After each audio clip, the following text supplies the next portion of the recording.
ನಮಸ್ಕಾರ ಆತ್ಮೀಯ ವೀಕ್ಷಕರೇ, ಮಾಧ್ಯಮ ಕೌಶಲ್ಯಗಳ ವಿಡಿಯೋ ಪಾಠಗಳಿಗೆ ತಮ್ಮೆಲ್ಲರಿಗೂ ಸ್ವಾಗತ.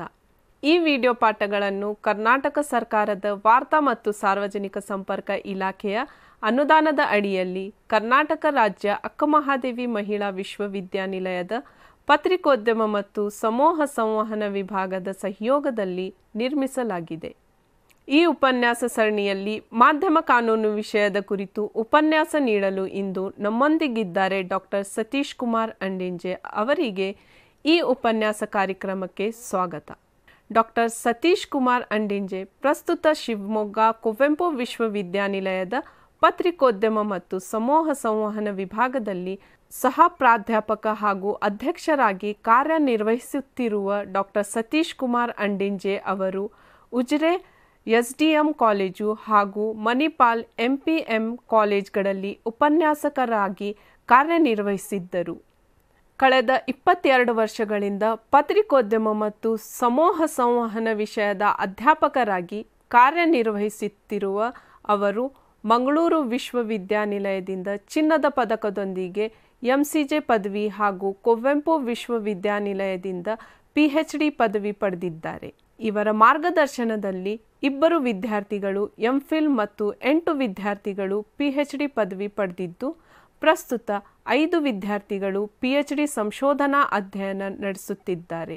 ಕರ್ನಾಟಕದ ಹೆಚ್ಚಿನ ವಿಶ್ವವಿದ್ಯಾನಿಲಯಗಳ ಅಧ್ಯಯನ ಮಂಡಳಿಗಳಿಗೆ ಸದಸ್ಯರಾಗಿ ಮತ್ತು ಪರೀಕ್ಷಾ ಮಂಡಳಿಗಳಿಗೆ ಅಧ್ಯಕ್ಷ ಸದಸ್ಯರಾಗಿ ಕಾರ್ಯನಿರ್ವಹಿಸುತ್ತಿದ್ದಾರೆ. ಕುವೆಂಪು ವಿಶ್ವವಿದ್ಯಾಲಯ, ಕನ್ನಡ ವಿಶ್ವವಿದ್ಯಾಲಯ, ಮಂಗಳೂರು ವಿಶ್ವವಿದ್ಯಾಲಯ ಮತ್ತು ಕರ್ನಾಟಕ ರಾಜ್ಯ ಮುಕ್ತ ವಿಶ್ವವಿದ್ಯಾಲಯಗಳ ಪತ್ರಿಕೋದ್ಯಮ ಕೋರ್ಸ್ಗಳ ಸ್ವಯಂ ಕಲಿಕಾ ಪಠ್ಯಗಳನ್ನು ರಚಿಸಿರುವ ಇವರು ಅನೇಕ ರಾಷ್ಟ್ರೀಯ ಮತ್ತು ಅಂತಾರಾಷ್ಟ್ರೀಯ ವಿಚಾರ ಸಂಕಿರಣಗಳಲ್ಲಿ ಭಾಗವಹಿಸಿ ಪ್ರಬಂಧ ಮಂಡಿಸಿರುತ್ತಾರೆ.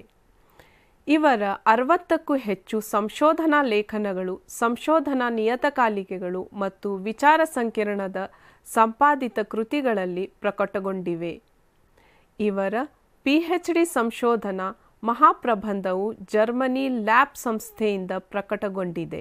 ಭಾರತೀಯ ಮಾಧ್ಯಮ ಕಾನೂನುಗಳು ಮತ್ತು ನೀತಿ ಸಂಹಿತೆ ಎಂಬ ಕೃತಿ ಪ್ರಕಟಿಸಿರುವ ಇವರ ಸಮೂಹ ಮಾಧ್ಯಮ ಸಂಶೋಧನೆ ಮತ್ತು ಮಾಧ್ಯಮ ಲೋಕ ಕೃತಿಗಳು ಸದ್ಯದಲ್ಲೇ ಪ್ರಕಟವಾಗಲಿವೆ.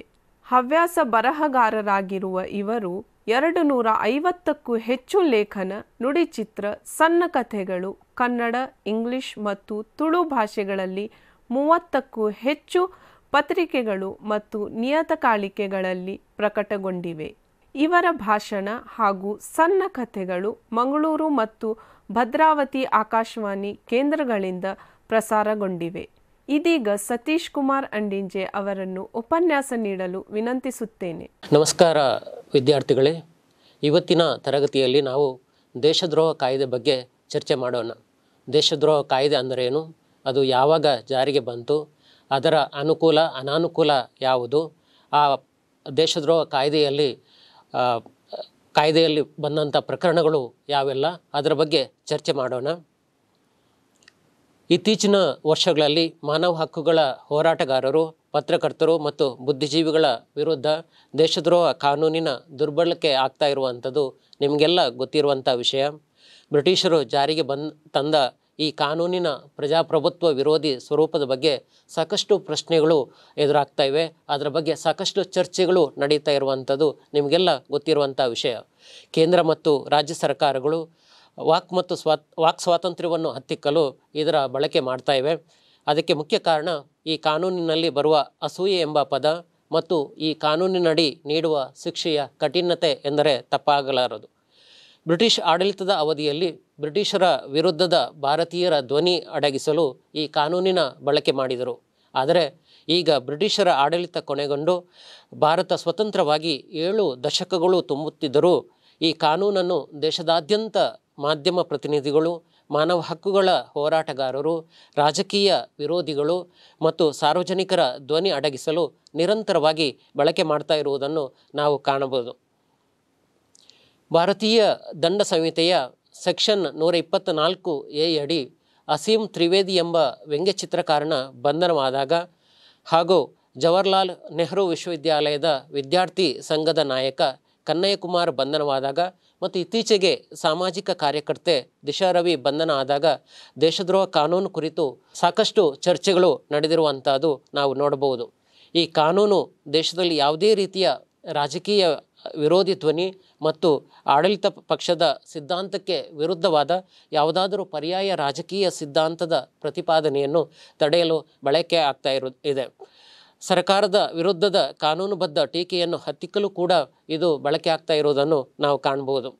ಪತ್ರಕರ್ತರು, ಮಾನವ ಹಕ್ಕುಗಳ ಹೋರಾಟಗಾರರು, ರಾಜಕೀಯ ವಿರೋಧಿಗಳು, ಸಾರ್ವಜನಿಕ ಚಿಂತಕರಲ್ಲದೆ ರೈತರು ಮತ್ತು ಬುಡಕಟ್ಟು ಜನರೂ ಕೂಡ ಈ ಕಾನೂನಿನ ಗುರಿಯಾಗಿರುವಂಥದ್ದು ತುಂಬ ವಿಪರ್ಯಾಸದ ಸಂಗತಿ. ಹೊಸ ಕೃಷಿ ಕಾಯ್ದೆ ವಿರುದ್ಧದ ಹೋರಾಟದಲ್ಲಿ ಭಾಗಿಯಾದ ರೈತರು, ಹೋರಾಟವನ್ನು ವರದಿ ಮಾಡಿದ ಪತ್ರಕರ್ತರ ಮೇಲೆ ಕೂಡ ಈ ಕಾನೂನಿನ ಅಸ್ತ್ರವನ್ನು ಪ್ರಯೋಗ ಮಾಡಿರುವಂಥದ್ದು ನಾವು ನೋಡಬಹುದು. ಈ ಕಾನೂನು ನಮ್ಮ ಸಂವಿಧಾನ ನೀಡಿದ ಮೂಲಭೂತ ಹಕ್ಕಾದ ಅಭಿವ್ಯಕ್ತಿ ಸ್ವಾತಂತ್ರ್ಯಕ್ಕೆ ವಿರುದ್ಧವಾಗಿರುವಂಥದ್ದು. ಅದರ ಜೊತೆಗೆ ಪ್ರಜಾಪ್ರಭುತ್ವ ಪ್ರಕ್ರಿಯೆ ಕೂಡ ಇದು ವಿರುದ್ಧವಾಗಿರುವುದನ್ನು. ಯಾಕಂದರೆ ಪ್ರಜಾಪ್ರಭುತ್ವ ನಿಂತಿರುವಂಥದ್ದು ಸಾರ್ವಜನಿಕ ಅಭಿಪ್ರಾಯದ ಮೇಲೆ. ಸಾರ್ವಜನಿಕ ಅಭಿಪ್ರಾಯ ರೂಪುಗೊಳ್ಳಬೇಕಾದ್ರೆ ಜನರಿಗೆ ಸರಿಯಾದ ಮಾಹಿತಿ ಸಿಗಬೇಕು. ಜನರು ಉತ್ತಮವಾದಂಥ ಅಭಿಪ್ರಾಯವನ್ನು ವ್ಯಕ್ತಪಡಿಸಬೇಕಾಗುತ್ತೆ, ಸರ್ಕಾರವನ್ನು ಟೀಕೆ ಮಾಡಬೇಕಾಗುತ್ತೆ. ಆದರೆ ಈ ಕಾನೂನು ಅದಕ್ಕೆ ಅವಕಾಶ ನೀಡಲ್ಲ. ವಾಕ್ ಮತ್ತು ಅಭಿವ್ಯಕ್ತಿ ಸ್ವಾತಂತ್ರ್ಯ ನೀಡಿದ ಮಾನವ ಹಕ್ಕುಗಳ ವಿಶ್ವಘೋಷಣೆಗೂ ಕೂಡ ಇದು ವಿರುದ್ಧವಾಗಿರುವಂಥದ್ದು. ಅದರಿಂದಾಗಿ ಎಲ್ಲ ಪ್ರಮುಖ ಪ್ರಭುತ್ವ ರಾಷ್ಟ್ರಗಳು ಈ ಕಾನೂನಿಗೆ ತಿದ್ದುಪಡಿ ಮಾಡಿವೆ ಅಥವಾ ಈ ಕಾನೂನನ್ನು ರದ್ದು ಮಾಡಿವೆ. ಆದರೆ ಭಾರತದಲ್ಲಿ ಅದಿನ್ನೂ ಜೀವಂತವಾಗಿರುವಂಥದ್ದು ತುಂಬ ವಿಷಾದದ ಸಂಗತಿ ಎಂದರೆ ತಪ್ಪಾಗಲಾರದು. ದೇಶದ್ರೋಹದ ಅರ್ಥವನ್ನು ನಾವು ನೋಡೋದಾದರೆ ಇದರ ಅರ್ಥವನ್ನು IPC ಸೆಕ್ಷನ್ 124ರಲ್ಲಿ ತಿಳಿಸಿರುವಂಥದ್ದು ನಾವು ನೋಡಬಹುದು. ಭಾರತೀಯ ದಂಡ ಸಂಹಿತೆಯ ಸೆಕ್ಷನ್ 124A ಪ್ರಕಾರ ಯಾರಾದರೂ ಮೌಖಿಕ ಅಥವಾ ಲಿಖಿತ ಪದಗಳ ಮೂಲಕ ಅಥವಾ ಸಂಕೇತಗಳ ಮೂಲಕ ಅಥವಾ ದೃಶ್ಯಗಳ ಮೂಲಕ ಅಥವಾ ಇನ್ನಾವುದೇ ವಿಧಾನದ ಮೂಲಕ ಭಾರತದಲ್ಲಿ ಕಾನೂನುಬದ್ಧವಾಗಿ ರಚನೆಯಾದ ಸರ್ಕಾರದ ವಿರುದ್ಧ ದ್ವೇಷ ಅಥವಾ ನಿಂದನೆ ಮಾಡಿದರೆ ಅಥವಾ ಮಾಡುವ ಪ್ರಯತ್ನ ಮಾಡಿದರೆ ಅಥವಾ ಅಸೂಯೆ ಮೂಡಿಸಿದರೆ ಅಥವಾ ಮೂಡಿಸುವ ಪ್ರಯತ್ನ ಮಾಡಿದರೆ ಅದು ಶಿಕ್ಷಾರ್ಹ ಅಪರಾಧವಾಗುತ್ತದೆ. ಅಂಥವರಿಗೆ ಜೀವಾವಧಿ ಶಿಕ್ಷೆ ಜೊತೆಗೆ ದಂಡ ಅಥವಾ 3 ವರ್ಷಗಳ ತನಕ ಜೈಲು ಶಿಕ್ಷೆ ಜೊತೆಗೆ ದಂಡವನ್ನು ಕೂಡ ವಿಧಿಸಬಹುದು. ಇಲ್ಲಿ ಬಂದಿರುವಂಥ ಅಸೂಯೆ ಪದದ ಅರ್ಥ ಏನಂದರೆ ಅವಿಧೇಯತೆ ಮತ್ತು ಎಲ್ಲ ರೀತಿಯ ವೈರತ್ವದ ಭಾವನೆಗಳು. ಇದೇ ಪದವನ್ನು ಉಪಯೋಗಿಸಿಕೊಂಡು ಸರ್ಕಾರಗಳು ಈ ಕಾಯ್ದೆಯನ್ನು ದುರುಪಯೋಗಪಡಿಸ್ತಾ ಇರುವಂಥದ್ದು ನಾವು ನೋಡಬಹುದು.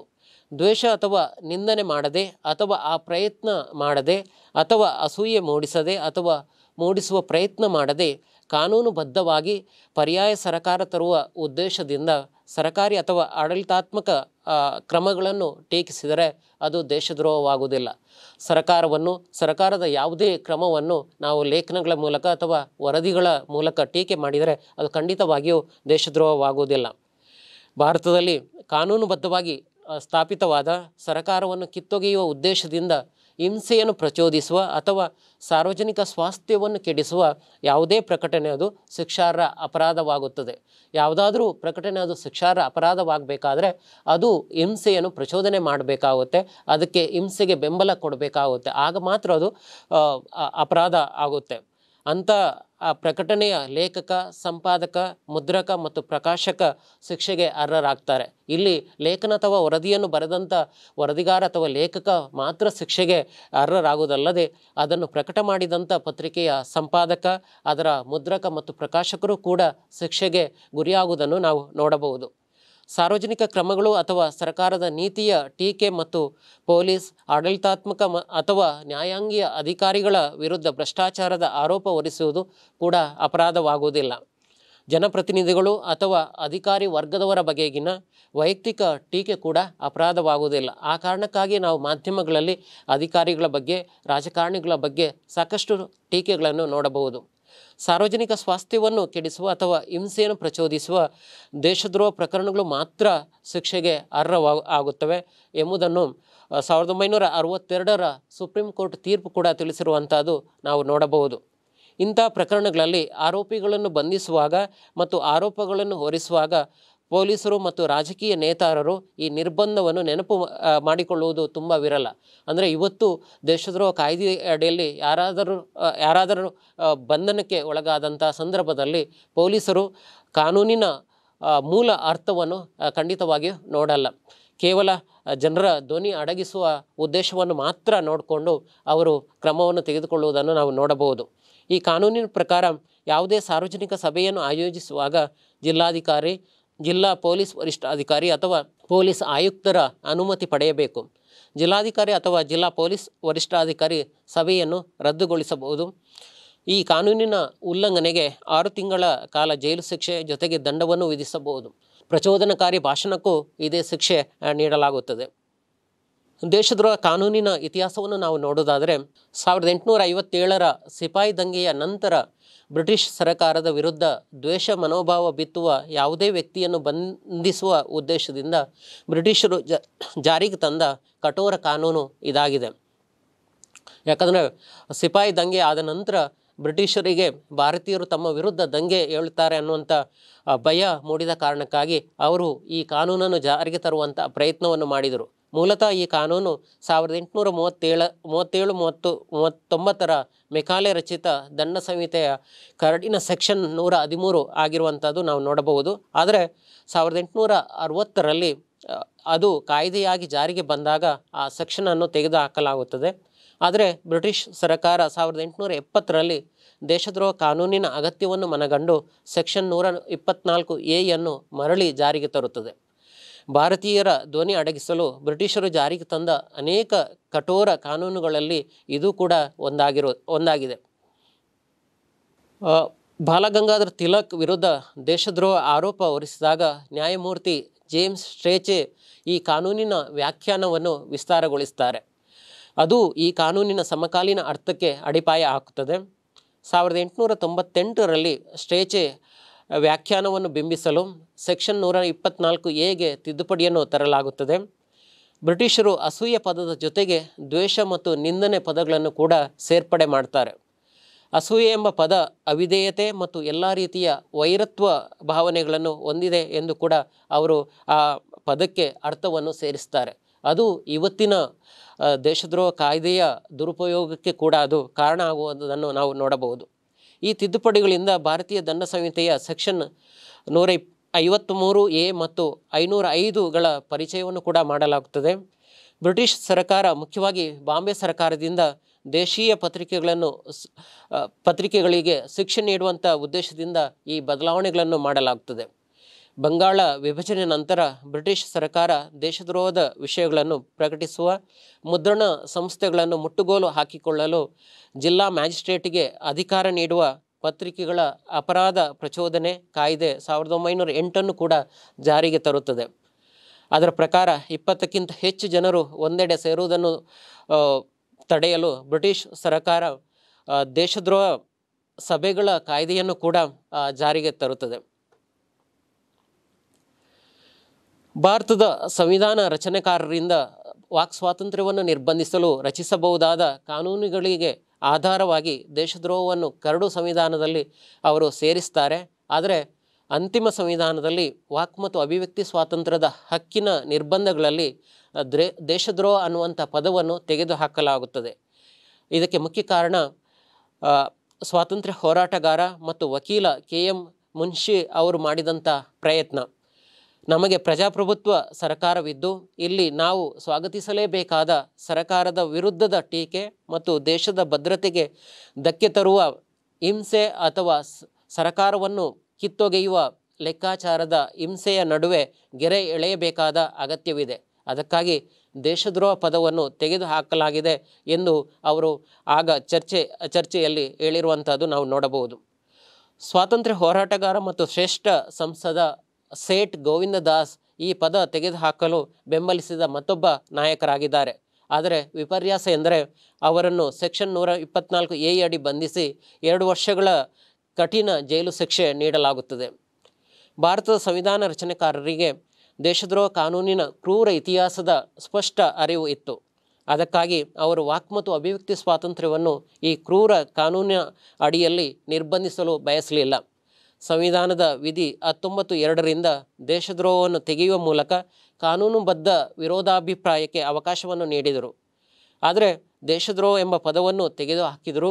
ದೇಶದ್ರೋಹ ಒಳಗೊಳ್ಳುವ ಮತ್ತು ಸಾರ್ವಜನಿಕ ಸ್ವಾಸ್ಥ್ಯಕ್ಕೆ ಸಂಬಂಧ ಕಲ್ಪಿಸಿ ದೇಶದ್ರೋಹ ಗಂಭೀರ ಅಪರಾಧವಾಗಿ ಪರಿಗಣಿಸುವ ತೀರಾ ಸಾಮಾನ್ಯವಾದಂಥ ಪದವನ್ನು ನಮ್ಮ ಸಂವಿಧಾನದ ವಿಧಿ 19(2) ಬಳಕೆ ಮಾಡಲಾಯಿತು. ಅದೇನೆಂದರೆ ಸಾರ್ವಜನಿಕ ಸ್ವಾಸ್ಥ್ಯಕ್ಕೆ ಧಕ್ಕೆ ತರುವಂಥ ಯಾವುದೇ ಪ್ರಕಟಣೆಯನ್ನು ನಿರ್ಬಂಧಿಸಬಹುದು ಅಥವಾ ಯಾವುದೇ ರೀತಿಯ ಭಾಷಣವನ್ನು ನಿರ್ಬಂಧಿಸಬಹುದು ಎನ್ನುವುದು ಅದಾಗಿದೆ. ಜವಾಹರ್ಲಾಲ್ ನೆಹರು ಅವರು ಕೂಡ ಈ ಕಾನೂನಿನ ಸಮಸ್ಯೆಗಳ ಬಗ್ಗೆ ಸ್ಪಷ್ಟ ಅರಿವಿತ್ತು.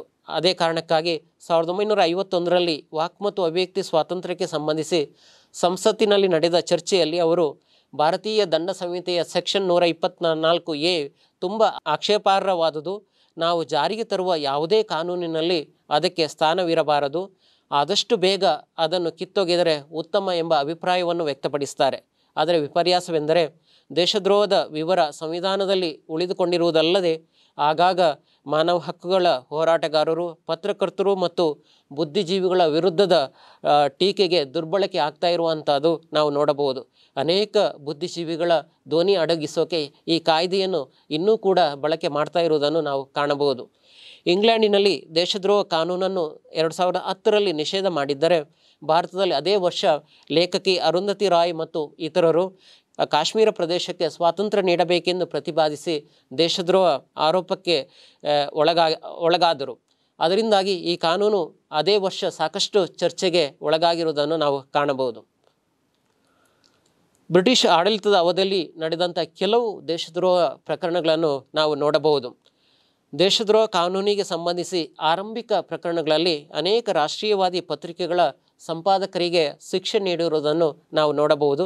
ಮುಖ್ಯವಾಗಿ 1891ರಲ್ಲಿ ನಡೆದ ಜೋಗೇಂದ್ರ ಚಂದ್ರ ಬೋಸ್ ಅವರ ವಿಚಾರಣೆ ಇದಕ್ಕೆ ಮುಖ್ಯ ಉದಾಹರಣೆ. ಬಂಗೋಬಾಸಿ ಪತ್ರಿಕೆಯ ಸಂಪಾದಕರಾದ ಬೋಸ್ ಅವರು ಒಪ್ಪಿಗೆ ವಯಸ್ಸು ಮಸೂದೆಯು ಧರ್ಮ ಮತ್ತು ಅದರ ಜೊತೆಗಿನ ಭಾರತೀಯರ ಸಂಬಂಧದ ಮೇಲೆ ಪ್ರತಿಕೂಲ ಪರಿಣಾಮ ಬೀರುತ್ತದೆ ಎಂಬ ಕಾರಣಕ್ಕಾಗಿ ಅದನ್ನು ಟೀಕಿಸಿ ಲೇಖನ ಬರೆದಿದ್ದರು. ಅವರ ಲೇಖನವು ಬ್ರಿಟಿಷ್ ವಸಾಹತುಶಾಹಿಯ ಋಣಾತ್ಮಕ ಆರ್ಥಿಕ ಪರಿಣಾಮದ ಬಗೆಗೂ ಟೀಕೆ ಮಾಡಿತ್ತು. ಅದಕ್ಕಾಗಿ ಬೋಸ್ ಅವರನ್ನು ವಿಚಾರಣೆಗೆ ಒಳಪಡಿಸಿ ಕಾನೂನುಬದ್ಧ ಟೀಕೆಯ ಮಿತಿಯನ್ನು ಮೀರಿದ್ದಾರೆ ಮತ್ತು ಧಾರ್ಮಿಕ ಭಾವನೆಗಳನ್ನು ಕೆರಳಿಸಿದ್ದಾರೆ ಎಂಬ ಆರೋಪವನ್ನು ಅವರ ಮೇಲೆ ಹೊರಿಸಲಾಯಿತು. ಆದರೆ ಅವರು ಕ್ಷಮೆ ಕೋರಿದ ಕಾರಣಕ್ಕಾಗಿ ಅವರ ವಿರುದ್ಧದ ವಿಚಾರಣೆಯನ್ನು ನಿಲ್ಲಿಸಲಾಯಿತು. ಬಾಲಗಂಗಾಧರ್ ತಿಲಕ್ಗೆ ಸಂಬಂಧಿಸಿದ ದೇಶದ್ರೋಹ ಪ್ರಕರಣದಲ್ಲಿ ಅವರು ಕೇಳಿದಂಥ ಒಂದು ಮೂಲಭೂತ ಪ್ರಶ್ನೆ ಎಂದರೆ, ನನ್ನ ವಿರುದ್ಧ ನೀವು ಮಾಡ್ತಾ ಇರುವುದು ರಾಜದ್ರೋಹನ ಅಥವಾ ದೇಶದ್ರೋಹನ ಅನ್ನುವಂಥದ್ದು. ಅಂದರೆ ಅವರ ವಿರುದ್ಧದ ವಿಚಾರಣೆಗಳು ಬ್ರಿಟಿಷ್ ಭಾರತ ಸರ್ಕಾರದ ವಿರುದ್ಧದ ಜನರ ದೇಶದ್ರೋಹವೋ ಅಂದರೆ ರಾಜದ್ರೋಹವೋ ಅಥವಾ ಭಾರತೀಯರ ವಿರುದ್ಧದ ಸರ್ಕಾರದ ದೇಶದ್ರೋಹ ಅನ್ನುವಂಥದ್ದು. ದೇಶದ್ರೋಹದ ಆರೋಪಕ್ಕೊಳಗಾದ ತಿಲಕ್ರನ್ನು ಅಂತಾರಾಷ್ಟ್ರೀಯ ಗಣ್ಯ ವ್ಯಕ್ತಿ ಮ್ಯಾಕ್ಸ್ ವೆಬರ್ ಮಧ್ಯಪ್ರವೇಶದಿಂದ 1898ರಲ್ಲಿ ಬಿಡುಗಡೆ ಮಾಡಲಾಗುತ್ತದೆ. ಆಗ ಅವರಿಗೆ ಷರತ್ತನ್ನು ಕೂಡ ವಿಧಿಸಲಾಗುತ್ತದೆ. ಏನಂದರೆ ಸರ್ಕಾರದ ವಿರುದ್ಧ ಅಸೂಯೆ ಹುಟ್ಟಿಸುವ ಯಾವುದೇ ಕೆಲಸವನ್ನು ಅವರು ಮಾತಿನ ಮೂಲಕ ಅಥವಾ ಬರಹದ ಮೂಲಕ ಮಾಡುವುದಿಲ್ಲ ಎಂಬ ವಾಗ್ದಾನವನ್ನು ಸರ್ಕಾರಕ್ಕೆ ನೀಡಬೇಕಾಗಿತ್ತು. ಅವರ ವಿರುದ್ಧ ಇನ್ನೊಂದು ಪ್ರಕರಣ ಕೂಡ ದಾಖಲಿಸಲಾಗಿತ್ತು. ಇನ್ನೊಂದು ಪ್ರಕರಣದಲ್ಲಿ ಅವರ ಕೇಸರಿ ಪತ್ರಿಕೆ ಸರ್ಕಾರಿ ದಬ್ಬಾಳಿಕೆಯ ಪರಿಣಾಮಗಳನ್ನು ಗುರಿ ಮಾಡಿ ಸಂಪಾದಕೀಯ ಪ್ರಕಟಿಸಿತು. ಅದಕ್ಕಾಗಿ ಮಹಮ್ಮದ್ ಅಲಿ ಜಿನ್ನಾ ಅವರ ಪ್ರತಿವಾದದ ಹೊರತಾಗಿಯೂ ತಿಲಕ್ ಅವರಿಗೆ ಗಡೀಪಾರಿನೊಂದಿಗೆ 6 ವರ್ಷಗಳ ಕಠಿಣ ಜೈಲು ಶಿಕ್ಷೆ ವಿಧಿಸಲಾಯಿತು. ಇನ್ನೊಂದು ತುಂಬ ಆಸಕ್ತಿದಾಯಕವಾದಂಥ ದೇಶದ್ರೋಹ ಪ್ರಕರಣ ಅದು ಗಾಂಧೀಜಿಯವರಿಗೆ ಸಂಬಂಧಪಟ್ಟಿರುವಂಥದ್ದು. 1922ರಲ್ಲಿ ಯಂಗ್ ಇಂಡಿಯಾ ಪತ್ರಿಕೆಯಲ್ಲಿ ಪ್ರಕಟವಾದ 3 ಲೇಖನಗಳಿಗಾಗಿ ಪತ್ರಿಕೆಯ ಮಾಲಕರಾದ ಶಂಕರ್ಲಾಲ್ ಬ್ಯಾಂಕರ್ ಜೊತೆಗೆ ಮಹಾತ್ಮ ಗಾಂಧೀಜಿ ವಿರುದ್ಧ ದೇಶದ್ರೋಹದ ಆರೋಪವನ್ನು ಹೊರಿಸಲಾಯಿತು. ದೇಶದ ಪ್ರಮುಖ ರಾಜಕೀಯ ವ್ಯಕ್ತಿಗಳು ಭಾಗವಹಿಸಿದ ವಿಚಾರಣೆಯು ಇಡೀ ದೇಶದ ಗಮನವನ್ನು ಸೆಳೆದಿತ್ತು. ಆ ವಿಚಾರಣೆಯ ನೇತೃತ್ವವನ್ನು ವಹಿಸಿದಂಥವರು ನ್ಯಾಯಾಧೀಶರಾಗಿದ್ದ ಸ್ಟ್ರಾಂಗ್ ಮನ್ ಅವರು. ಆಗ ಗಾಂಧೀಜಿಯವರು ತನ್ನ ಪ್ರಕರಣದ ಬಗ್ಗೆ ತಾನೇ ವಾದವನ್ನು ಮಾಡ್ತಾರೆ. ಆಗ ವಾದ ಮಾಡುವಾಗ ಗಾಂಧೀಜಿ ಆಡಿದ ಏನೆಂದರೆ, ನನಗೆ ಬ್ರಿಟಿಷ್ ಸರ್ಕಾರದ ಬಗೆಗೆ ಯಾವುದೇ ರೀತಿಯ ಮಮತೆ ಇಲ್ಲ. ಅಲ್ಲದೆ ನನಗೆ ಯಾಕೆ ಮಮತೆ ಇಲ್ಲ ಎಂದು ನನ್ನ ಅನುಯಾಯಿ ಪ್ರಜೆಗಳಿಗೆ ತಿಳಿಸುವುದು ನನ್ನ ಕರ್ತವ್ಯವಾಗಿದೆ. ಮಮತೆಯನ್ನು ಉತ್ಪಾದಿಸಲು ಸಾಧ್ಯವಿಲ್ಲ ಅಥವಾ ಕಾನೂನಿನಿಂದ ನಿಯಂತ್ರಿಸಲು ಸಾಧ್ಯವಿಲ್ಲ ಎಂದು ಅವರು ನ್ಯಾಯಾಧೀಶರ ಮುಂದೆ ತಿಳಿಸ್ತಾರೆ. ಅದರ ಜೊತೆಗೆ ನನಗೆ ನೀವು ಸಾಧ್ಯವಾದಷ್ಟು ಗರಿಷ್ಠ ಶಿಕ್ಷೆಯನ್ನು ನೀಡಿ ಎಂದು ಒತ್ತಾಯವನ್ನು ಕೂಡ ಮಾಡ್ತಾರೆ.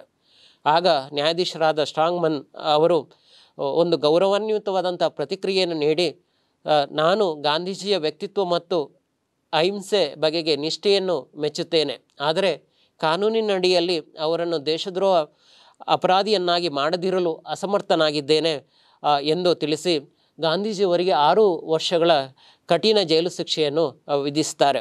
ಅದಕ್ಕಿಂತ ಮುಂಚೆ ಅಮೃತ ಬಜಾರ್ ಪತ್ರಿಕೆ ಬಗ್ಗೆ ಕೂಡ ದೇಶದ್ರೋಹ ಪ್ರಕರಣವನ್ನು ದಾಖಲಿಸಲಾಗಿತ್ತು. ಅಮೃತ ಬಜಾರ್ ಪತ್ರಿಕೆಯ ಏಪ್ರಿಲ್ 10 ಮತ್ತು 12, 1920 ಸಂಚಿಕೆಗಳಲ್ಲಿ ಪ್ರಕಟವಾದ to whom does India belong ಮತ್ತು arrest of mister Gandhi more outraged ಎಂಬ 2 ಲೇಖನಗಳಿಗಾಗಿ ದೇಶದ್ರೋಹದ ಆರೋಪವನ್ನು ಪತ್ರಿಕೆ ಮೇಲೆ ಹೊರಿಸಿ ಪತ್ರಿಕೆಯ ಪ್ರತಿಗಳು ಮತ್ತು ಭದ್ರತಾ ಠೇವಣಿಯನ್ನು ಸರ್ಕಾರ ಮುಟ್ಟುಗೋಲು ಹಾಕಿಕೊಳ್ಳುತ್ತದೆ.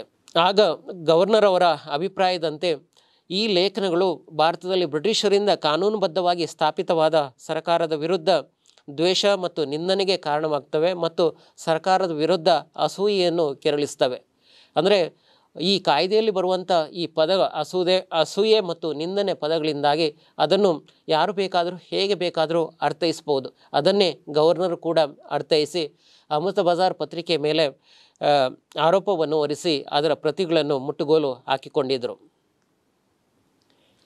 ಸ್ವಾತಂತ್ರ್ಯ ನಂತರ ಅನೇಕ ಪ್ರಕರಣಗಳು ಆಗಿರುವಂಥದ್ದು ನಾವು ನೋಡಬಹುದು. ದೇಶದ್ರೋಹ ಕಾನೂನಿಗೆ ಮೊದಲ ಪ್ರಮುಖ ಸಾಂವಿಧಾನಿಕವಾದಂಥ ಸವಾಲು ಎದುರಾಗಿರುವಂಥದ್ದು 1950ರ ದಶಕದಲ್ಲಿ. ಆಗ ಒಂದು ತ್ರಿವಳಿ ಪ್ರಕರಣ ಎದುರಾಯಿತು. ಅದು ತಾರಾಸಿಂಗ್ ಗೋಪಿ, ಸಬೀರ್ ರಾಜಾ ಮತ್ತು ರಾಮನಂದನ್ ಅವರಿಗೆ ಸಂಬಂಧಪಟ್ಟಿರುವಂಥದ್ದು.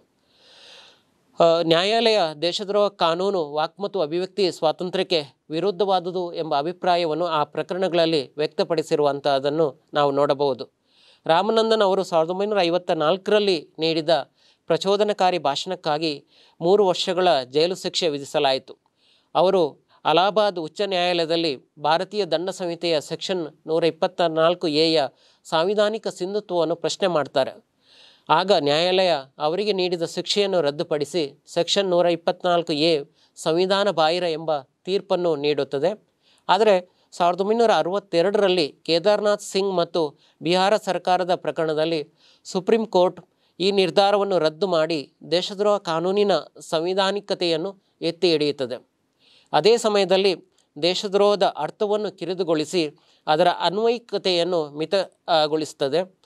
ಸಾರ್ವಜನಿಕ ಸ್ವಾಸ್ಥ್ಯವನ್ನು ಕೆಡಿಸುವ ಉದ್ದೇಶ ಅಥವಾ ನಿಲುವು ಅಥವಾ ಕಾನೂನು ಪಾಲನೆಗೆ ಭಂಗ ತರುವುದು ಅಥವಾ ಹಿಂಸೆಯನ್ನು ಪ್ರಚೋದಿಸುವ ಕೃತ್ಯಗಳು ಮಾತ್ರ ದೇಶದ್ರೋಹವಾಗ್ತವೆ ಎಂಬ ತೀರ್ಪನ್ನು ಸುಪ್ರೀಂ ಕೋರ್ಟ್ ನೀಡುತ್ತದೆ. ದೇಶದ್ರೋಹಕ್ಕೆ ವಿಶಾಲ ಅರ್ಥ ನೀಡಿದರೆ ಅದು ಸಾಂವಿಧಾನಿಕತೆಯನ್ನು ಉಳಿಸಿಕೊಳ್ಳಲು ಸಾಧ್ಯವಿಲ್ಲ ಎಂಬ ಅಭಿಪ್ರಾಯವನ್ನು ಕೂಡ ನ್ಯಾಯಾಧೀಶರು ವ್ಯಕ್ತಪಡಿಸ್ತಾರೆ. ಈ ಕೇದಾರ್ನಾಥ್ ಸಿಂಗ್ ಒಬ್ಬ ಬಿಹಾರದ ಕಮ್ಯುನಿಸ್ಟ್ ನಾಯಕನಾಗಿದ್ದ. ಆತ ಬಿಹಾರದಲ್ಲಿ ಕಾಂಗ್ರೆಸ್ ಸರ್ಕಾರದ ನೀತಿ ಬಡವರಿಗಿಂತ ಶ್ರೀಮಂತರಿಗೆ ಹೆಚ್ಚು ಅನುಕೂಲವಾಗಿದೆ. ಅದಕ್ಕಾಗಿ ಆತ ಸರ್ಕಾರದ ವಿರುದ್ಧ ಪ್ರಚೋದನಕಾರಿ ಭಾಷಣವನ್ನು ಮಾಡ್ತಾರೆ. ಅಲ್ಲದೆ ಪೊಲೀಸರ ಮೇಲೆ ಆರೋಪವನ್ನು ಹೊರಿಸ್ತಾರೆ. ಕಾಂಗ್ರೆಸ್ ನಾಯಕರ ವಿರುದ್ಧ ಆರೋಪವನ್ನು ಹೊರಿಸ್ತಾರೆ. ಅವರು ರಾತ್ರಿ ಹೊತ್ತು ಸುಮಾರು 3 ಗಂಟೆಗಳ ಕಾಲ ಭಾಷಣವನ್ನು ಮಾಡ್ತಾರೆ. ಈ ಭಾಷಣವನ್ನು ಕೇಳಿ ಜನ ಪ್ರಚೋದಿತರಾಗ್ತಾರೆ. ಅವರು ಸಿಕ್ಕವರನ್ನು ಕೊಲೆ ಮಾಡೋಕ್ಕೆ ಮುಂದಾಗ್ತಾರೆ. ಇದರಿಂದಾಗಿ ಕೇದಾರ್ನಾಥ್ ಸಿಂಗ್ ಅವರನ್ನು ಬಂಧಿಸಿ ಹಿಂಸೆಯನ್ನು ಪ್ರಚೋದಿಸಿದ್ದಕ್ಕಾಗಿ ದೇಶದ್ರೋಹದ ಆರೋಪವನ್ನು ಅವರ ಮೇಲೆ ಹೊರಿಸಲಾಗುತ್ತದೆ. ಇನ್ನೊಂದು ಪ್ರಕರಣದಲ್ಲಿ ಬ್ರಹ್ಮಚಲನಿ ಅವರು ಅಸೋಸಿಯೇಟೆಡ್ ಪ್ರೆಸ್ ಸುದ್ದಿ ಸಂಸ್ಥೆಯಲ್ಲಿದ್ದಾಗ ಆಪರೇಷನ್ ಬ್ಲೂ ಸ್ಟಾರ್ ಕುರಿತು ಒಂದು ಲೇಖನವನ್ನು ಪ್ರಕಟ ಮಾಡ್ತಾರೆ. ಅದು ಭಾರತದ ಪತ್ರಿಕೆಗಳಲ್ಲಿ ಎಲ್ಲೂ ಕೂಡ ಅದು ಪ್ರಕಟವಾಗಲಿಲ್ಲ. ಆದರೆ ಟೈಮ್ಸ್ ಆಫ್ ಲಂಡನ್ ಎಂಬ ಪತ್ರಿಕೆಯಲ್ಲಿ ಅದು ಮುಖ್ಯ ಲೇಖನವಾಗಿ ಪ್ರಕಟ ಆಗ್ತದೆ. ಆ ಲೇಖನವನ್ನು ಭಾರತದ ಸಂಡೇ ಅಬ್ಸರ್ವರ್ ಅನ್ನುವಂಥ ಪತ್ರಿಕೆ ಉಲ್ಲೇಖ ಮಾಡುತ್ತದೆ. ಕೇವಲ ಅದನ್ನು ಪ್ರಕಟ ಮಾಡಲ್ಲ, ಅದರ ಕುರಿತು ಒಂದು ಉಲ್ಲೇಖವನ್ನು ಮಾತ್ರ ಆ ಪತ್ರಿಕೆ ಜುಲೈ 24, 1984ರ ಸಂಚಿಕೆಯಲ್ಲಿ ಮಾಡುತ್ತದೆ. ಅದು ಅಮೃತಸರದ ಪೊಲೀಸ್ ವರಿಷ್ಠಾಧಿಕಾರಿಯೊಬ್ಬರ ಕಣ್ಣಿಗೆ ಬೀಳುತ್ತದೆ. ಅವರು ಅದನ್ನು ನೋಡಿ ಬ್ರಹ್ಮಚಲನಿ ಅವರ ಮೇಲೆ ದೇಶದ್ರೋಹದ ಆರೋಪವನ್ನು ಹೊರಿಸ್ತಾರೆ. ಬ್ರಹ್ಮಚಲನಿ ಅವರನ್ನು ಬಂಧಿಸ್ತಾರೆ. ಅವರನ್ನು ಬಿಡುಗಡೆ ಮಾಡದಂತೆ ಸರ್ಕಾರ ಕೂಡ ಆದೇಶವನ್ನು ನೀಡುತ್ತದೆ. ಆಗ ಎಲ್ಲ ಪತ್ರಿಕೆಗಳು ಕೂಡ ಅವರನ್ನು ಬಿಡುಗಡೆ ಮಾಡುವ ಹಾಗೆ ಒತ್ತಾಯವನ್ನು ಕೂಡ ಮಾಡ್ತವೆ. ಪತ್ರಿಕೆಗಳ ಸುದೀರ್ಘ ಕಾಲದ ಬೇಡಿಕೆ ನಂತರ ರಾಜೀವ್ ಗಾಂಧಿ ಸರ್ಕಾರದ ಅವಧಿನಲ್ಲಿ ಅವರನ್ನು ಜಾಮೀನಿನ ಮೇಲೆ ಬಿಡುಗಡೆ ಮಾಡಲಾಗ್ತದೆ. ಇನ್ನೊಂದು ಪ್ರಕರಣದಲ್ಲಿ ಅರುಂಧತಿ ರಾಯ್, ವರವರ ರಾವ್ ಮತ್ತು SAR ಗಿಲಾನಿ ಅವರು ದೆಹಲಿಯಲ್ಲಿ ನಡೆದ ಆಜಾದಿ ದಿ ಓನ್ಲಿ ವೇ ಎಂಬ ವಿಚಾರ ಸಂಕಿರಣದಲ್ಲಿ ಕಾಶ್ಮೀರ ಸ್ವಾತಂತ್ರ್ಯದ ಪರವಾಗಿ ಮಾತನಾಡಿದ ಕಾರಣಕ್ಕಾಗಿ ಅವರ ಮೇಲೆ ದೇಶದ್ರೋಹದ ಆರೋಪವನ್ನು ಹೊರಿಸಲಾಗುತ್ತದೆ. ಭಾರತದ ವೈದ್ಯ ಮತ್ತು ಹೋರಾಟಗಾರ ಬಿನಾಯಕ್ ಸೇನ್ ವಿರುದ್ಧವೂ ಕೂಡ ದೇಶದ್ರೋಹದ ಆರೋಪವನ್ನು ಹೊರಿಸಲಾಗಿತ್ತು. ಭಾರತದ ವಿರುದ್ಧದ ಹೋರಾಟದಲ್ಲಿ ಮಾವೋವಾದಿಗಳಿಗೆ ಸಹಾಯ ಮಾಡಿದ್ದಾರೆ ಎಂಬ ಕಾರಣಕ್ಕೆ ಡಿಸೆಂಬರ್ 24, 2010 ರಾಯಪುರದ ಜಿಲ್ಲಾ ನ್ಯಾಯಾಧೀಶ BP ವರ್ಮಾ, ವಿನಾಯಕ್ ಸೇನ್, ನಕ್ಸಲ್ ಪ್ರತಿಪಾದಕ ನಾರಾಯಣ್ ಸನ್ಯಾಲ್ ಮತ್ತು ಕೋಲ್ಕತ್ತಾದ ವ್ಯಾಪಾರಸ್ಥ ಪಿಯೂಷ್ ಗುವಾ ಅವರ ಮೇಲೆ ದೇಶದ್ರೋಹದ ಆಪಾದನೆಯನ್ನು ಹೊರಿಸಲಾಗುತ್ತದೆ. ಅವರಿಗೆ ಜೀವಾವಧಿ ಶಿಕ್ಷೆಯನ್ನು ಕೂಡ ನೀಡಲಾಗ್ತದೆ. ಆದರೆ ಏಪ್ರಿಲ್ 16, 2011 ಸುಪ್ರೀಂ ಕೋರ್ಟ್ ಸೇನ್ ಅವರಿಗೆ ಜಾಮೀನು ನೀಡುತ್ತದೆ. ಆದರೆ ಜಾಮೀನು ನೀಡುವ ಸಂದರ್ಭದಲ್ಲಿ ಅವರು ಸಾಕಷ್ಟು ದಿನ ಜೈಲಿನಲ್ಲೇ ಕಳೆಯಬೇಕಾದಂಥ ಸಂದರ್ಭ ಒದಗುತ್ತದೆ. ನ್ಯಾಯಯುತವಾಗಿ ಆಯ್ಕೆಯಾದ ಸರ್ಕಾರದ ವಿರುದ್ಧ ಜನರನ್ನು ಎತ್ತಿಕಟ್ಟುತ್ತಾರೆಂದು ಸೂರತ್ತಿನ ಸಂಜೆ ಪತ್ರಿಕೆಯೊಂದರ ಸಂಪಾದಕ ಮನೋಜ್ ಶಿಂದೆ ವಿರುದ್ಧ 2006 ಆಗಸ್ಟ್ನಲ್ಲಿ ದೇಶದ್ರೋಹದ ಆರೋಪವನ್ನು ಹೊರಿಸಲಾಗುತ್ತದೆ. ಅವರು ಮಾಡಿದ ಕೆಲಸವೇನೆಂದರೆ, ನಗರದಲ್ಲಿ ಕಾಣಿಸಿಕೊಂಡ ಅನಾಹುತಕಾರಿ ಪ್ರವಾಹಕ್ಕಾಗಿ ಆಗಿನ ಗುಜರಾತ್ ಮುಖ್ಯಮಂತ್ರಿ ನರೇಂದ್ರ ಮೋದಿಯವರೇ ಕಾರಣ ಅನ್ನುವಂಥ ಟೀಕೆಯನ್ನು ಅವರು ಮಾಡ್ತಾರೆ. ಆ ಕಾರಣಕ್ಕಾಗಿ ಅವರ ಮೇಲೆ ದೇಶದ್ರೋಹದ ಆರೋಪವನ್ನು ಹೊರಿಸಲಾಗುತ್ತದೆ. ಕಂದಮಾಲ್ ದಂಗೆಯ ಕುರಿತು ಪ್ರಕಟಿಸಿದ ಧರ್ಮನಾರೆ ಕಂದಮಲ್ ರೇ ರಕ್ತೋ ನದಿ ಎಂಬ ಲೇಖನಕ್ಕಾಗಿ ಡಿಸೆಂಬರ್ 2008 ಭುವನೇಶ್ವರದ ನಿಶಾನ್ ಪತ್ರಿಕೆಯ ಸಂಪಾದಕ ಲೆನಿನ್ ಕುಮಾರ್ ವಿರುದ್ಧ ಕೂಡ ದೇಶದ್ರೋಹದ ಆರೋಪವನ್ನು ಹೊರಿಸಲಾಗುತ್ತದೆ. ಕರ್ನಾಟಕದ ಎನ್ಕೌಂಟರ್ ಸಾವುಗಳನ್ನು ಟೀಕಿಸಿ ಬರೆದ ಲೇಖನಕ್ಕಾಗಿ ಫೆಬ್ರವರಿ 2010 ಮೈಸೂರಿನ ಪತ್ರಿಕೆಯ ಸ್ಥಾನಿಕ ಸಂಪಾದಕಿ ರತಿರಾವ್ ವಿರುದ್ಧ ದೇಶದ್ರೋಹದ ಆರೋಪವನ್ನು ಹೊರಿಸಲಾಗುತ್ತದೆ. ಅಲ್ಲದೆ ಮಾವೋವಾದಿ ಸಾಹಿತ್ಯ ಹೊಂದಿದ್ದಾರೆ ಎಂಬ ಕಾರಣಕ್ಕೆ ಸೆಪ್ಟೆಂಬರ್ 2009 ಒರಿಸ್ಸಾದ ಪತ್ರಕರ್ತ ಲಕ್ಷ್ಮಣ್ ಚೌಧರಿ ವಿರುದ್ಧ ದೇಶದ್ರೋಹದ ಆರೋಪವನ್ನು ಹೊರಿಸಲಾಗುತ್ತದೆ. ಕಾನೂನು ಬಾಹಿರವಾಗಿ ಮಾದಕ ವಸ್ತುಗಳ ಸಾಗಾಟದಲ್ಲಿ ಸ್ಥಳೀಯ ಪೊಲೀಸರು ಭಾಗಿಯಾಗಿದ್ದಾರೆಂದು ಚೌಧರಿಯವರು ಬರೆಯುತ್ತಿದ್ದರು. ಅವರು ಪತ್ರಿಕೆಯಲ್ಲಿ ನಿರಂತರವಾಗಿ ಈ ವಿಷಯಗಳನ್ನು ಪ್ರಕಟಿಸ್ತಾ ಇದ್ದರು. ಅದಕ್ಕಾಗಿ ಅವರ ಧ್ವನಿಯನ್ನು ಅಡಗಿಸುವಂಥ ಉದ್ದೇಶದಿಂದ ಅವರ ಮೇಲೆ ದೇಶದ್ರೋಹದ ಆರೋಪವನ್ನು ಹೊರಿಸಲಾಗುತ್ತದೆ. ದೇಶದ್ರೋಹ ಕಾನೂನಿನ ದುರ್ಬಳಕೆಗೆ ಖ್ಯಾತ ದಲಿತ ಹೋರಾಟಗಾರ ಮತ್ತು ವಿದ್ರೋಹಿ ಪತ್ರಿಕೆಯ ಸಂಪಾದಕ ಸುಧೀರ್ ದವಾಲೆ ಅವರು ಮತ್ತೊಂದು ಉದಾಹರಣೆಯಾಗಿದ್ದಾರೆ. ಮಹಾರಾಷ್ಟ್ರದಲ್ಲಿ ಜಾತಿ ದೌರ್ಜನ್ಯ ಪ್ರಕರಣಗಳಲ್ಲಿ ನೊಂದವರಿಗೆ ನ್ಯಾಯ ಒದಗಿಸುವಲ್ಲಿ ದವಾಲೆ ಮುಂಚೂಣಿಯಲ್ಲಿದ್ದರು. ಪೊಲೀಸರ ಪ್ರಕಾರ ನಿಷೇಧಿತ ಮಾವೋವಾದಿ CPI ಪಕ್ಷದ ಸದಸ್ಯನೊಬ್ಬ ದವಾಲೆಗೆ ತನ್ನ ಕಂಪ್ಯೂಟರ್ ನೀಡಿದ್ದ ಎಂದು ವಿಚಾರಣೆಯೊಂದರಲ್ಲಿ ಅವರು ಹೇಳಿಕೊಂಡಿದ್ದರು. ಅದೇ ಒಂದು ಕಾರಣವನ್ನು ಇಟ್ಟುಕೊಂಡು ಅವರನ್ನು ಬಂಧಿಸಲಾಗುತ್ತದೆ. ಅವರ ಬಂಧನದ ವಿರುದ್ಧ ದಲಿತರು ಮತ್ತು ಪ್ರಗತಿಪರ ಮಹಾರಾಷ್ಟ್ರಿಗರು ರಾಜ್ಯದಾದ್ಯಂತ ಪ್ರತಿಭಟನೆಯನ್ನು ವ್ಯಕ್ತಪಡಿಸ್ತಾರೆ. ರಾಜಸ್ಥಾನದ ಗುಜ್ಜರ್ ಸಮುದಾಯದ ಮುಖಂಡ ಕಿರೋರಿ ಸಿಂಗ್ ಬೈನ್ಸ್ಲೆ ಅವರು ಗುಜ್ಜರ್ ಸಮುದಾಯಕ್ಕೆ ಪರಿಶಿಷ್ಟ ಪಂಗಡದ ಸ್ಥಾನಮಾನ ನೀಡಬೇಕೆಂಬ ಹೋರಾಟದ ಮುಂಚೂಣಿಯಲ್ಲಿದ್ದರು ಎಂಬ ಕಾರಣಕ್ಕಾಗಿ ಅವರ ಮೇಲೆ ಜೂನ್ 2008 ದೇಶದ್ರೋಹದ ಆರೋಪವನ್ನು ಹೊರಿಸಲಾಗುತ್ತದೆ. ಪ್ರತಿಭಟನಾಕಾರರ ವಿರುದ್ಧ ಕೂಡ ಈ ಕಾಯ್ದೆಯನ್ನು ಬಳಕೆ ಮಾಡ್ತಾರೆ ಎಂಬುದಕ್ಕೆ ಇನ್ನೊಂದು ಉದಾಹರಣೆ ಕೂಡಂಕುಳಂ ಅನುಸ್ಥಾವರದ ವಿರುದ್ಧದ ಪ್ರತಿಭಟನಾಕಾರರ ವಿರುದ್ಧ ಕೂಡ ಈ ಆರೋಪವನ್ನು ಹೊರಿಸಲಾಗ್ತದೆ.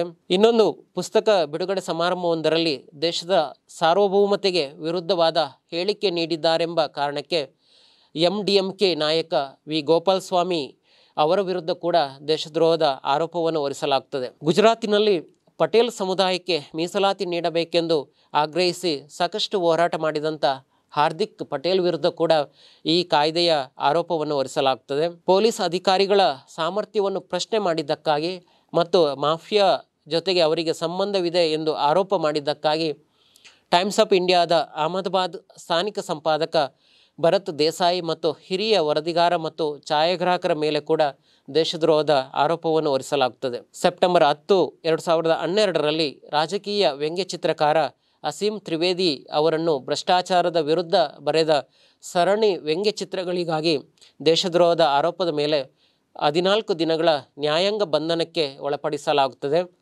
ಅನಂತರ ಅವರನ್ನು ಜಾಮೀನಿನ ಮೇಲೆ ಬಿಡುಗಡೆ ಮಾಡಲಾಗುತ್ತದೆ. ಅವರು ಬರೆದ ಒಂದು ವ್ಯಂಗ್ಯಚಿತ್ರದಲ್ಲಿ ರಾಷ್ಟ್ರ ಲಾಂಛನದ ಸಿಂಹಗಳ ಸ್ಥಾನದಲ್ಲಿ ನರಿಗಳನ್ನು ಚಿತ್ರಿಸಲಾಗಿತ್ತು. ಅಲ್ಲದೆ ಸತ್ಯಮೇವ ಜಯತೆ ವಾಕ್ಯದ ಬದಲಾಗಿ ಭ್ರಷ್ಟಮೇವ ಜಯತೆ ಎಂದು ಬರೆಯಲಾಗಿತ್ತು.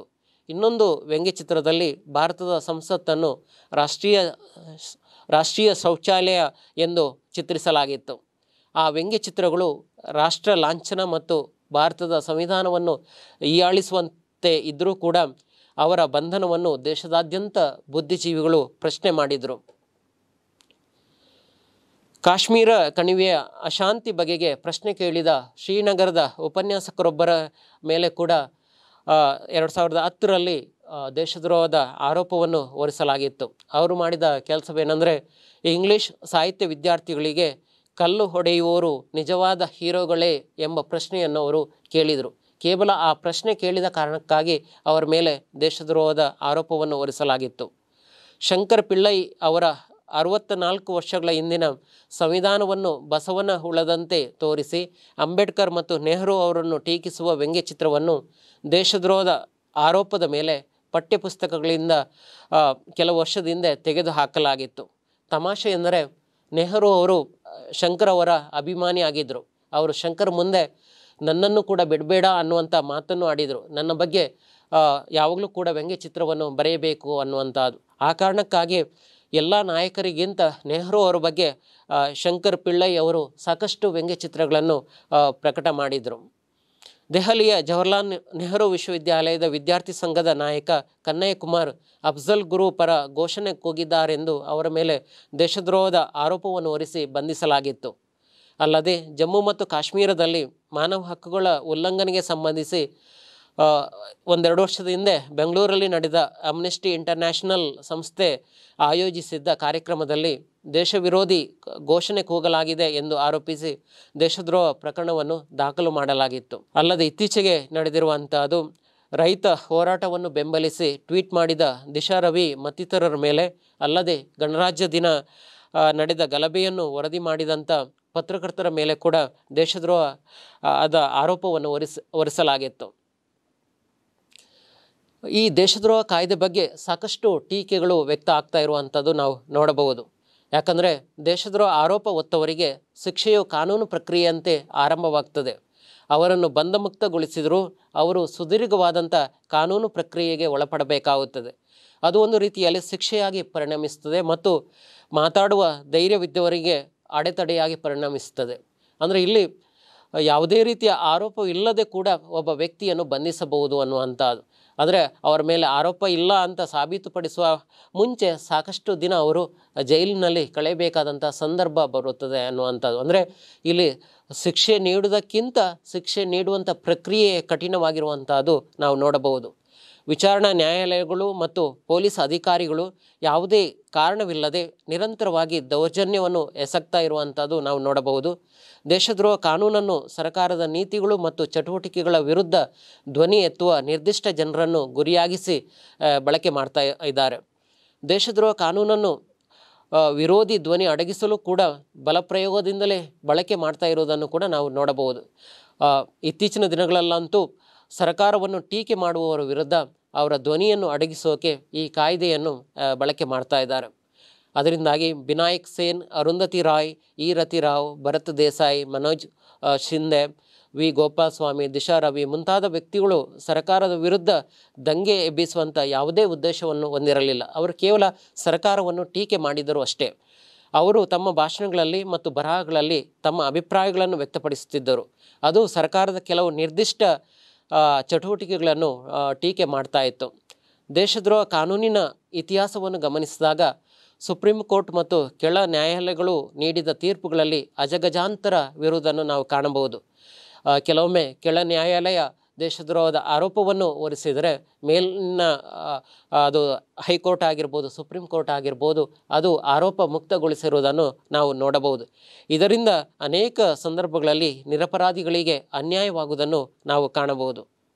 ಕೊನೆಯದಾಗಿ ನಾವು ನೋಡೋದಾದರೆ, ರಾಷ್ಟ್ರೀಯವಾದಿಗಳು ಮತ್ತು ಬ್ರಿಟಿಷ್ ವಿರೋಧಿಗಳ ಬಾಯಿ ಮುಚ್ಚಿಸಲು ಜಾರಿಗೆ ತಂದ ಈ ಕಾನೂನು ಇನ್ನೂ ಕೂಡ ನಾವು ದೇಶದಲ್ಲಿ ಮುಂದುವರಿಸುವಂಥ ಅಗತ್ಯ ಇಲ್ಲ.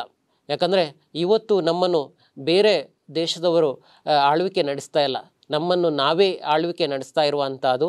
ನಮ್ಮ ಜನರ ಬಗ್ಗೆ, ನಮ್ಮ ಜನಪ್ರತಿನಿಧಿಗಳ ಬಗ್ಗೆ ಟೀಕೆ ಮಾಡುವಂಥದ್ದು ಪ್ರತಿಯೊಬ್ಬ ಪ್ರಜೆಯ ಕರ್ತವ್ಯ ಕೂಡ ಆಗಿರುವಂಥದ್ದು. ವಸಾಹತು ಸರ್ಕಾರದಲ್ಲಿ ಕಾನೂನುಬದ್ಧವಾಗಿ ರಚನೆಯಾದ ಸರ್ಕಾರದ ವಿರುದ್ಧ ಪ್ರಜೆಗಳು ವೈರತ್ವ, ನಿಂದನೆ, ದ್ವೇಷ, ಅಸೂಯೆ ವ್ಯಕ್ತಪಡಿಸಬಾರದೆಂದು ಬಯಸಿ ಈ ಕಾನೂನನ್ನು ಜಾರಿಗೆ ತಂದರು. ಆದರೆ ಇವತ್ತು ನಮಗೆ ಪ್ರಜಾಪ್ರಭುತ್ವ ಸರ್ಕಾರ ಇರುವಂಥದ್ದು. ಪ್ರಜಾಪ್ರಭುತ್ವ ಸರ್ಕಾರದಲ್ಲಿ ಜನರು ಅಭಿಪ್ರಾಯವನ್ನು ವ್ಯಕ್ತಪಡಿಸುವಂಥದ್ದು ತುಂಬ ಪ್ರಮುಖವಾಗಿರುವಂಥದ್ದು. ಅದರಿಂದಾಗಿ ಪ್ರಜಾಪ್ರಭುತ್ವ ಸರ್ಕಾರದಲ್ಲಿ ಈ ಕಾನೂನಿಗೆ ಖಂಡಿತವಾಗಿಯೂ ಸ್ಥಾನವಿಲ್ಲ. ಭಾರತದ ಪ್ರಜೆಗಳು ಸರ್ಕಾರದ ವಿರುದ್ಧ ರಚನಾತ್ಮಕ ಟೀಕೆ ಮಾಡಬೇಕಾದರೆ ಅಥವಾ ವಿರುದ್ಧ ಧ್ವನಿ ಎತ್ತಬೇಕಾದರೆ ಈ ಕಾನೂನನ್ನು ರದ್ದುಪಡಿಸುವಂಥದ್ದು ಉತ್ತಮವಾಗಿದೆ. ದೇಶದಾದ್ಯಂತ ಮಾನವ ಹಕ್ಕುಗಳ ಕಾರ್ಯಕರ್ತರು ಮತ್ತು ಅವರ ಸಂಘಟನೆಗಳು ದೇಶದ್ರೋಹ ಕಾನೂನು ಮತ್ತಿತರ ಸಮಾನ ಕಾನೂನುಗಳ ರದ್ದತಿಗೆ ಕೂಡ ಒತ್ತಾಯ ಮಾಡ್ತಾ ಇದ್ದಾರೆ. ಸಂವಿಧಾನದಲ್ಲಿ ದೇಶದ್ರೋಹ ಕಾನೂನು ಅಸ್ತಿತ್ವದಲ್ಲಿರುವುದು ಮತ್ತು ಅಸೂಯೆಯ ಅಪರಾಧೀಕರಣ ಪ್ರಜಾಪ್ರಭುತ್ವ ಸಮಾಜದಲ್ಲಿ ಖಂಡಿತವಾಗಿಯೂ ಅದು ಸ್ವೀಕಾರಾರ್ಹವಾದುದಲ್ಲ. ಈ ಕಾನೂನುಗಳು ಸ್ವಾತಂತ್ರ್ಯಕ್ಕಾಗಿ ಹೋರಾಡುವ ರಾಷ್ಟ್ರೀಯವಾದಿಗಳ ವಿರುದ್ಧ ವಸಾಹತುಶಾಹಿಗಳು ಪ್ರಯೋಗಿಸಿದ ಅಸ್ತ್ರಗಳಾಗಿವೆ.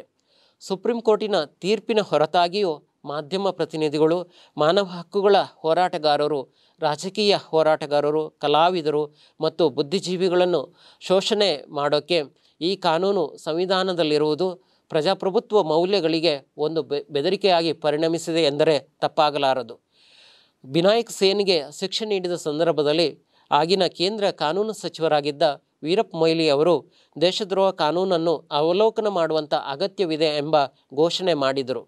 ಅಲ್ಲದೆ ಇತ್ತೀಚೆಗೆ ಕೇಂದ್ರ ಸರ್ಕಾರ ಕೆಲವು ನಿರುಪಯುಕ್ತ ಹಳೆಯ ಕಾನೂನುಗಳನ್ನು ತೆಗೆದುಹಾಕುವ ಅಥವಾ ತಿದ್ದುಪಡಿ ಮಾಡುವ ಪ್ರಯತ್ನವನ್ನು ಮಾಡುತ್ತಿವೆ. ಈ ಕಾನೂನಿನ ದುರ್ಬಳಕೆಯನ್ನು ಗಮನಿಸಿದರೆ ಒಂದೇ ಒಂದು ಸಕಾರಣ ಕ್ರಮವೆಂದರೆ ಈ ಕಾನೂನನ್ನು ಆದಷ್ಟು ಬೇಗ ಕಿತ್ತು ಹಾಕಬೇಕು. ಅಂದರೆ ಈ ಕಾನೂನಿನ ದುರುಪಯೋಗವನ್ನು ನಾವು ಇಷ್ಟರವರೆಗೆ ನೋಡಿದ್ದೇವೆ. ಇದನ್ನು ನಾವು ನೋಡಿದರೆ ಆದಷ್ಟು ಬೇಗ ನಾವು ಈ ಕಾನೂನನ್ನು ನಮ್ಮ ಸಂವಿಧಾನದಿಂದ ಕಿತ್ತು ಹಾಕಬೇಕು. ಇದನ್ನು ಕೇವಲ ವಿಮರ್ಶೆ ಮಾಡೋದಲ್ಲ, ಇದನ್ನು ಆದಷ್ಟು ಬೇಗ ರದ್ದು ಮಾಡಿದರೆ ಉತ್ತಮ ಎಂಬುದು ನನ್ನ ಅಭಿಪ್ರಾಯ. ವಂದನೆಗಳು ವಿದ್ಯಾರ್ಥಿಗಳೇ.